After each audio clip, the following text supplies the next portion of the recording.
ಓಂ ಶ್ರೀ ಗುರುಭ್ಯೋ ನಮಃ. ಹರಿ ಓಂ.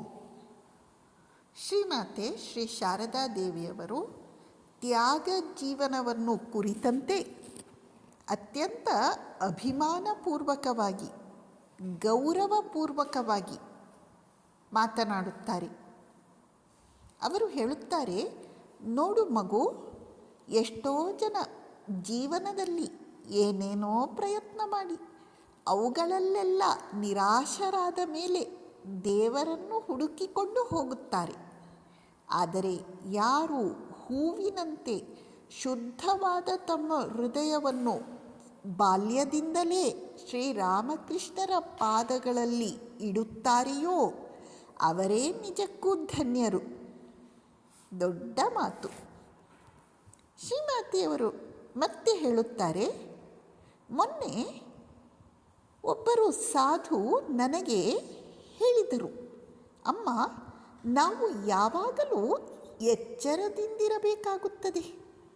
ಕೆಟ್ಟ ಆಲೋಚನೆಗಳು ಏನಾದರೂ ಮನಸ್ಸಿಗೆ ಬಂದರೆ ಎಂದು ನಾವು ನಡುಗುವಂತಾಗುತ್ತದೆ.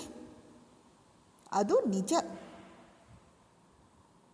ಸನ್ಯಾಸಿ ಎಂದರೆ ಅವನ ಮನಸ್ಸು ಬಿಳಿಯ ಬಟ್ಟೆ ಇದ್ದ ಹಾಗೆ. ಕಪ್ಪು ಬಟ್ಟೆಯ ಮೇಲೆ ಕಲೆ ಆದರೆ ಅದು ಗೊತ್ತಾಗುವುದಿಲ್ಲ.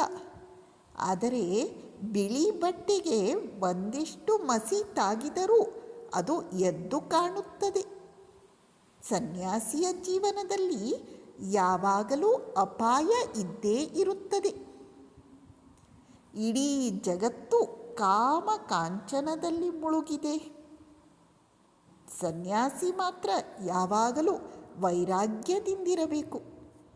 ಆದ್ದರಿಂದಲೇ ಶ್ರೀರಾಮಕೃಷ್ಣರು ಸನ್ಯಾಸಿ ಸದಾ ಸಾವಧಾನ್ ಎಂದರೆ ಎಚ್ಚರಿಕೆಯಿಂದಿರಬೇಕು ಎಂದು ಹೇಳುತ್ತಿದ್ದರು.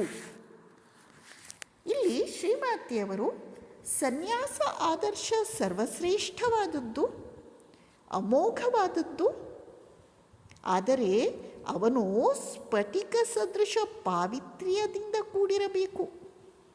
ಅವನು ಕಾಮ ಕಾಂಚನ ಹೆಸರು ಕೀರ್ತಿಗಳಿಗೆ ಒಂದಿನಿತೂ ಸೊಪ್ಪು ಹಾಕಬಾರದು. ಅವನು ವೈರಾಗ್ಯ ಮೂರ್ತಿಯಾಗಿರಬೇಕು ಎಂಬ ಒಂದು ದೊಡ್ಡ ಕರೆಯನ್ನು ನೀಡುತ್ತಿದ್ದಾರೆ. ನಮಸ್ಕಾರ.